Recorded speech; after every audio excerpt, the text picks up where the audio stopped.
Valley Club, 2 new promo codes of the week. The next legendary was revealed and another Spiderverse team is on the way. We're gonna take a look at the clues to this and the rest of the big news items of the week in Marvel Strike Force for this edition of your Marvel Strike Force Weekly News Update. And if you're ready for all of it, you know what to do, Valley Club. Find that like button and let's go smash it. Welcome back to the ValleyFlyin channel and this edition of your Marvel Strike Force Weekly News Update. We do this every single week, keeping you up to date on everything that has happened and is upcoming in Marvel Strike Force. And if you get some value from the video today, hit that like button, hit the subscribe button, ring the notification bell so you know as soon as a brand new video goes up. At least 5 Marvel Strike Force videos every single week on this channel. But without further ado, let's just go right into the promo codes of the week. We got 2 brand new ones this week.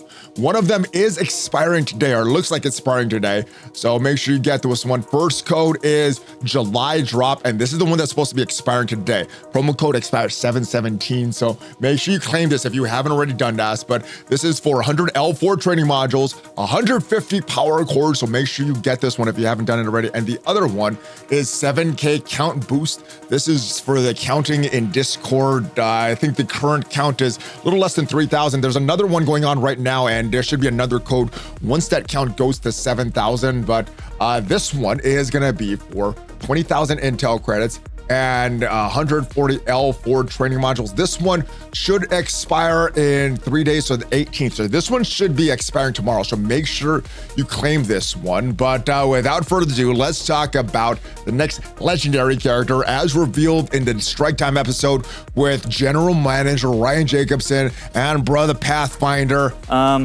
I don't know. The next legendary is Blastaar. I don't know if that's a spoiler. Blastaar is the next legendary. Yeah, some people say it's the worst kept secret in Marvel Strike Force, and I would agree. I think everybody knew about this character. Some people even knew about this before me. The envoys didn't get all this information before the community knew about this character. So that's a weird one. But yeah, Blastaar, next character coming. And I guess he does have some relationship with Annihilus, so it does make sense that it's the character. Fictional biography, Blastaar, member of alien race known as the Balurians of the planet of Balur in the negative zone. So all that negative zone stuff that we've been doing with all of our teams, I guess it's all because of Blastaar. So if you're not having fun with the negative zone, you could blame the next legendary character. But first appeared in Fantastic Four number 62 all the way back in 1967. It only took him, what, 60 years to get into Marvel Strike Force. All right, he's the Alien, the team of the Negative Zone, Frightful Four, Legion of Cursed, bunch of different teams. And as far as the things that he was related to, he is related to Annihilus, War of Kings, Thanos, Imperative, the Annihilators, Bane of Blastaar, powers of abilities, superhuman strength. I find it weird that they keep talking about superhuman strength, even on marvel.fandom.com. They talk about superhuman strength, but he's not human. So is his strength normal for that Balurians, or is he just stronger than humans and he's like weak for a Balurian? Let me know if you know a little bit more about the history of Blastaar. But strength, endurance, being unaffected by conventional weaponry, extreme variations in temperature and pressure. He can live without nourishment for several weeks, no food. Where does he get his calories and his energy from? Survive in a vacuum of space by entering a state of hibernation. Blastaar can project blasts of convective kinetic force from his hands, enabling him to fly via self-propulsion. So that's how he flies, the blast from his hands. All right, I was reading the Marvel.fandom yesterday, and it's mentioned flight, but it didn't mention how. The kinetic force of energy from his hands. Also highly trained in arts of warfare by his race and access to advanced technology from his home world, such as starships, plasma-based weapons, and most often uses his powers without augmentation. So this is the next character. I think he's going to be pretty strong now. Quasar, the legendary character we're going for right now in the current chapter, is for war. Let me know what you think Blastaar is gonna be. I think he's gonna be similar to Quasar as kind of a plug-and-play character used in a lot of different areas, but I don't know. We're getting a arena team now in the Fantastic Four. He's gonna be arena. He's gonna be Cosmic Crucible. I don't think he's gonna be raids because you normally the devs like to sell us a full raid team, or will he be something else? Maybe a next Battle World character or something like that. But Blastaar is confirmed as the next legendary character coming, as well as a new Spiderverse team. We have a whole bunch of Spider-Man villains coming into the game. Now, Ryan Jacobson did say that this Spiderverse team is coming sometime this year. They didn't say what they're for. We do know that a new raid is coming later this year, so maybe it's related to new raids. Maybe it's unrelated to all that stuff, but we do know a new Spider team is coming. And one of the clues that he said about some of the members of the team is that one of these members is from iconic Spider-Man covers. One of them, I think, is one of the most iconic kind of Marvel covers, in my opinion. I went to entertainment.com. I did a Google search yesterday's video, but I went to this one. I found entertainment.com, 25 most amazing Spider-Man covers ever. Now, my mind immediately went to one of the covers that we're going to see in just a little bit, so I'll point it out when I get to you, but when we get to it. But a lot of these iconic covers are already characters in the game. So for me, this is one of the more iconic ones. Spider-Man 300. I had this one growing up, related to Venom, Todd McFarlane cover. This one for me is one of the more iconic ones, as well as I can't remember if it's 299 or 301, the one that looks just like this, but like a different color palette. All right, next one, Spider-Man team-ups. We have some of the other Sinister Six Sandman, who he said is not going to be coming. They haven't figured out a tech and how to animate him yet. I don't know, maybe just bring him the game. Don't have cool animations, just have normal animations, but have a nice kit for him. I don't know, for me, that would make me happy, but I think they have a standard of their animation and stuff like that, so maybe they won't be able to reach it with Sandman. But we also see Green Goblin here. He's in the game. Kingpin's in the game. Rhino is in the game. I think this is Chameleon. Chameleon is not in the game, but I don't think this is the cover that he's talking about. Vulture's in the game as well. This is another iconic cover. Venom, Spider-Man, right around the time of 300, but 316, this is Venom is in a game, so this will not count. Some Secret Wars, I remember this one, the introduction of the symbiote Spider-Man costume, but a lot of different characters in the background. I don't think he's talking about one of those characters. Amazing Fantasy number 15, the first Spider-Man. No villains here, just a dude that he's saving. Next is Green Goblin and Peter Parker. This is Spider-Man 39. Ooh, this is an old one, 1966. So again, Green Goblin classic, and the new weird Green Goblin is in the game. So I don't think it's this one. Punisher is already in the game. I do remember this one. They do talk about the Jackal though, so could it be the Jackal that he's talking about? We see another one with Spider-Man and Peter Parker. We see another one with Green Goblin, Gwen Stacy in there, and we do have Gwenom in the game. We have Gwenpool in the game. We have, and I think Spider-Gwen is in the game as well. So we do have a few different versions of Gwen Stacy. This one, no other characters there. This one is Spider-Man lifting something. To me, this is the one that immediately stood out, though. Hobgoblin ripping apart that suit. So I think it's Hobgoblin that he was talking about, but it could be anybody because he was not super specific. But let's keep going down these, see if we have other iconic covers. We got a lot of Spider-Man here, villains on the inside. Yeah, not a lot of villains here. We have Aunt May. Is Aunt May coming? Is Aunt May coming to Marvel Strike Force? Doc Ock, a few other people here. Yeah, let's keep going down. We're at 19. I think they have 30 of these. Let's keep going really fast. Nothing. This was a pretty iconic cover, but it's just Spider-Man Lizard ripping apart Spider-Man. I do remember this one around the time of the Todd McFarlane art as well. We have another one here. Nothing. Yeah, so this was very all right. So that's it. We got all 26 of them. I think it's Hobgoblin, but he also mentioned that there's another character related to this that is could be a villain, could be a hero. And there's one that's really complex in terms of like, wait, why is this guy a Spider-Man? Is he not a Spider-Man? He's a villain. A few other guesses from the comments: Doppelganger, Hydro-Man, Tombstone. Chameleon is a member of the Sinister Six as well. Obviously Sandman, but he confirmed Sandman not coming out. Let me know who you think is the next Spider-Man villain or who's going to be on this next Spider-Verse villain team as we move on to the sneak peek of the next chapter. And I guess it's a good thing because the last time we got city villains in the game was when we had the Superior Six introduced. So we need some more city villains. We got some city heroes in Blade and Oath, but no new city villains. So yeah, they're gonna have the Spider-Verse tag. They're gonna be kind of on the same team, but new spider villains are great. All right, so Blastaar, this is the tease that was revealed yesterday. The new raid, we do know that the new raid is coming.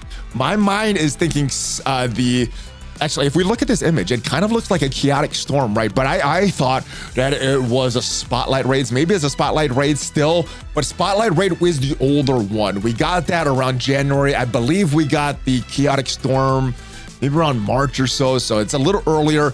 That is why I thought the Spotlight Raid 2 was being replaced. It could be the Spotlight Raid 3 or the next version of the Chaotic Storm that is coming for the next raid. But other things that is coming in Chapter 2, we have more legacy currency. They want to get more legacy currency into players' hands, also more seasonal currency into players' hands as well. Currently, this seasonal currency is called Intel. That will be changing when the next chapter appears, and all that Intel is going to go away and be converted into that legacy currency. So make sure you are spending your Intel by the end of this month, and then we'll get more seasonal currency. One thing that they wanted is to get more of that seasonal currency into players' hands so that you wouldn't have to use your Intel to buy older, what he called kitchen sink resources. So hopefully we get more Intel. Hopefully we get more the shop credits as well, which is what the legacy currency is currently called. And if we go into game right now, we still have a lot of these older stores. The big thing that got converted with this new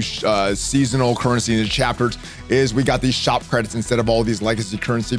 What they want to continue to do, and what I thought was happening originally, but what they are still planning to do is to convert all these shops, consolidate them into one single store. The one that they're not sure of is the Battle World store. A major reason, let me buy these right now, but the major reason for this is because of Null. What they want to do is eventually put Null in the Battle World store. And if this is shop credits, they want you to use your shop credits to get Null, your legacy currency, not your Intel to get Null. So they said there's pros and cons of folding this Battle World into the legacy stuff. We'll see what happens with it. Also, red stars for legendary characters. He said that there weren't enough red stars given out for Quasar as they expected. So they're going to monitor this last event for Quasar to get that 7th red star for him and see how many red stars are distributed in the community. They want a lot more red stars for these legendary characters. If there's not enough red stars given out, they want to change the way that the red stars are distributed for these legendary characters just to get more red stars in players' hands. And then also a good thing that they talked about is this. The communication tools, cross-platform connection, and this is going to help alliance leaders, alliance captain communicate with your alliances.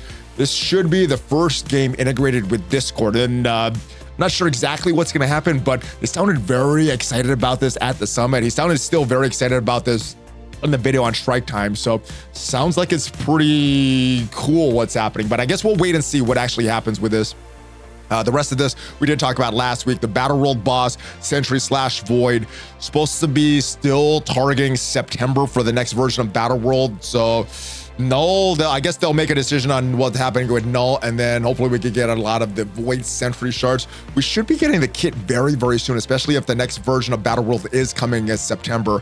They need to give us the kit for the boss version of Sentry Void, and then the playable version that we eventually will be able to unlock. We do know that ISO 8 level 4 and 5 is coming later this year. I don't think they've officially made a decision on the next big chase for the next mythical character. As soon as they launched the ISO 8.3 and then they announced Dark Dimension 8 is what that would be required for, you could potentially unlock Odin, my mind immediately thought, oh, there's gonna be 2 chases every year, one for Dark Dimension, one for the Light Dimension, or whatever they want to call that. They eventually called it Professor X Saga, but yeah, I don't know. Well, we'll see what happens with this. I'm not sure if they hard made a decision. And War 2.0, I don't think that's coming out next month. The next chapter is coming out next month, but I think this is just some other things they want in 3rd or 4th quarter of 2025. So all that stuff is looking good, but we had a lot of bugs this week, Valley Club. Some huge bugs. If you got unlocked Mr. Fantastic, either with power cores or buying him, you got access to a lot of the milestones in game. So kind of an update on what has happened. Command Center progress was not counted for the Franklin Richards showcase. Issue has been resolved, and you can now earn the points for the showcase event. If you've already completed the nodes, you still have to do nodes and complete your progress. So what that was in the Command Center, I don't remember exactly where it was, but one of the, here we go. Franklin Richards Showcase, this part, the weekly for the finale. So just doing that showcase gets you all this stuff, the power cords, the training mats, the T4 ISO 8 abilities. This stuff was broken. As you can see, I claimed this and I did this after this announcement was already in the game. So this is working properly. For a short time, you can purchase fantastic MCU diamonds using the accursed diamond orbs.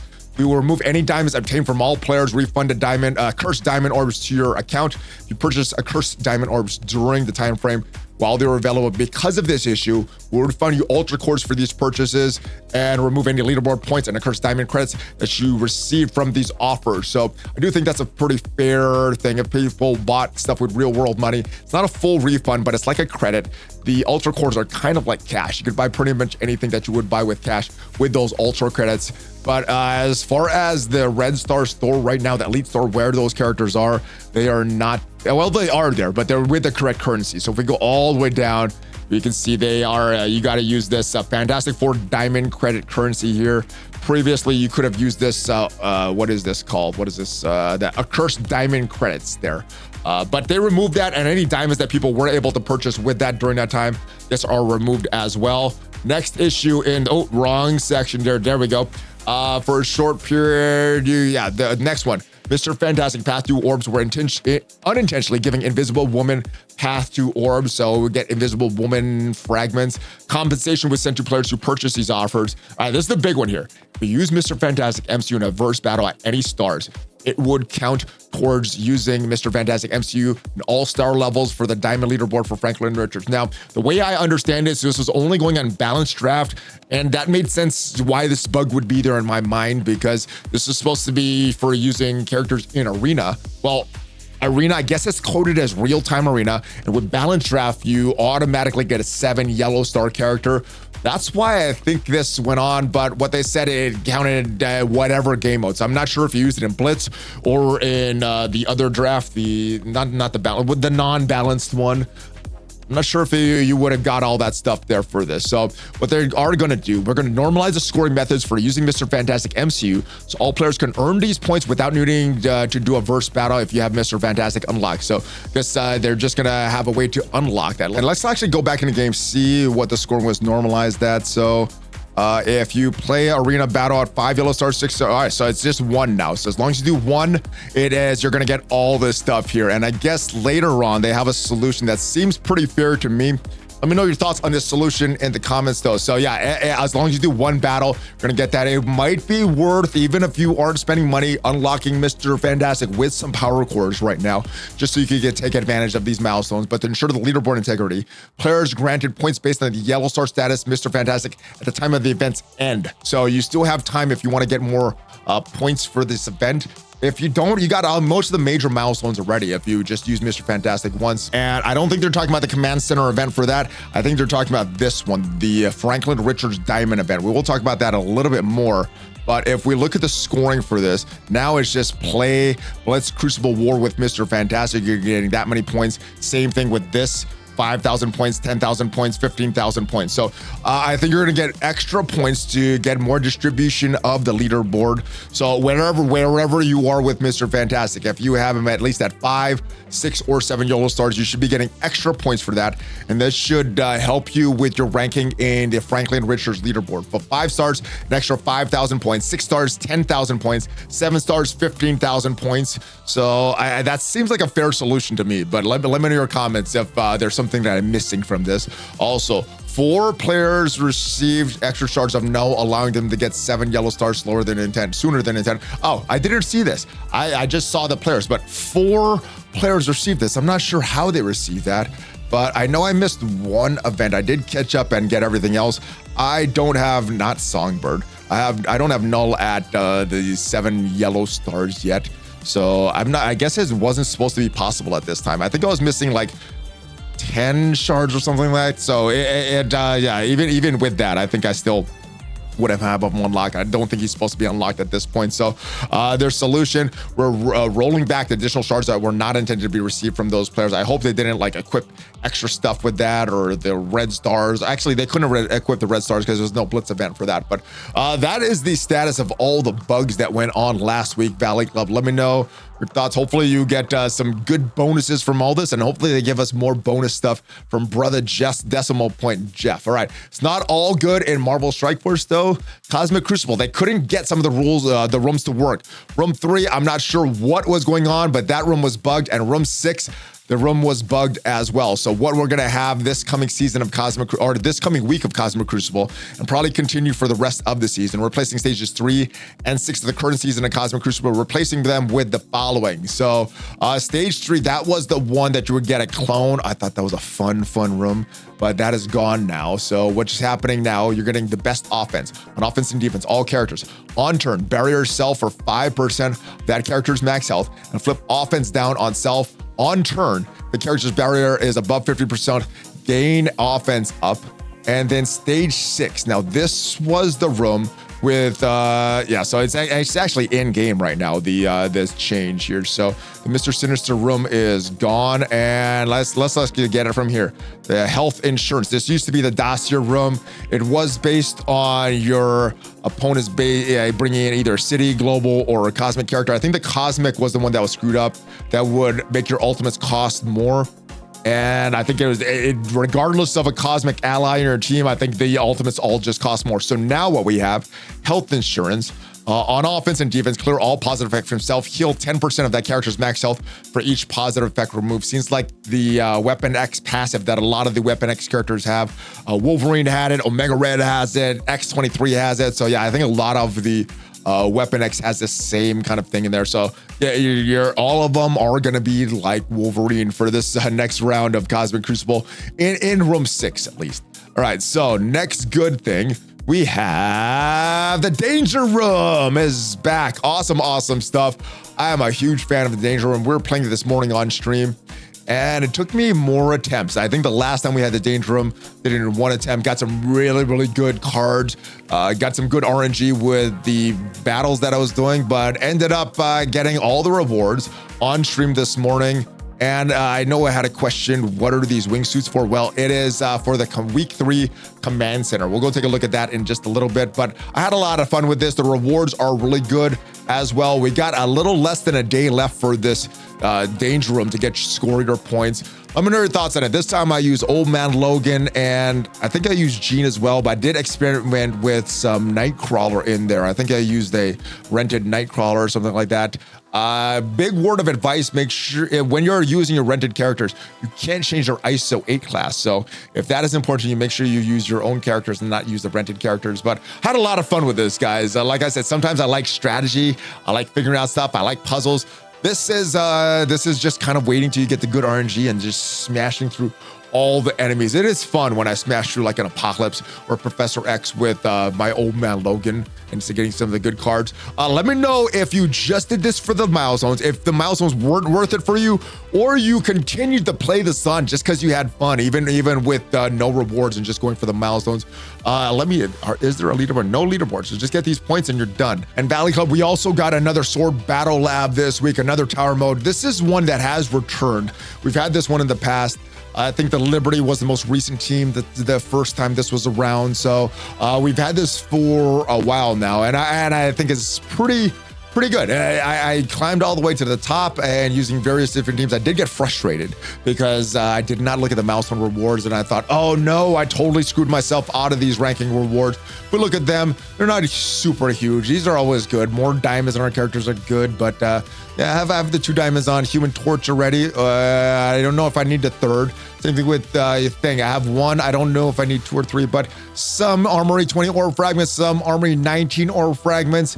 These milestones are great. I think you should be going for the milestones. For that, you do need to beat floor 60. But after that, unlike previous these battle labs, you don't need to climb down in floor. You could just stay on 60 and beat 60. I think it was like that in the last time, but I know there were times before that you would have to climb all the way back up just to get to that boss node. What I'm gonna do now is show you some of the teams that worked on stream to show you what you can use if you're just trying to beat floor 60 over and over and over again. If you're just looking for these milestone rewards, that does not matter at all. But if you're trying to get a score for the leaderboard and get some of these ranked rewards, then these floor 60 teams will matter. So let me just show you some of the teams that worked on stream. 6. All right, Let's go. Oh, shoot. Wrong team. Actually, Liberty could win. Liberty can win. All right, we got. This team works. Man, I taught 2 times yesterday. I taught an adult class and a kids class. Only one person showed it to the adult class. Only one person showed it to the kids class. So both people got private lessons yesterday. All right, this should work too. Let's look at our points after this. All right, we auto now. Well, Vigilante. We'll do Vigilante also.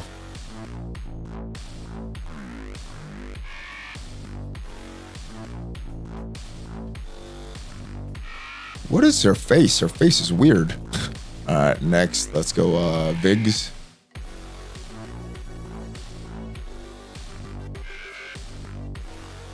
I'm seeing somewhere around 4,500, so I'm not worried about the tower leaderboard. I just don't have the TCB to compete. I'm just wondering why the score does not. I mean, the World War's not great anyway. Somehow Orcus with a pocket. It's supposed to be Orcus with Odin. Very different week than last week. Last week, I felt there was nothing to do in the game. This week, there's a lot to do in the game. All right, should kill Apocalypse here. All right, so this is another team that worked.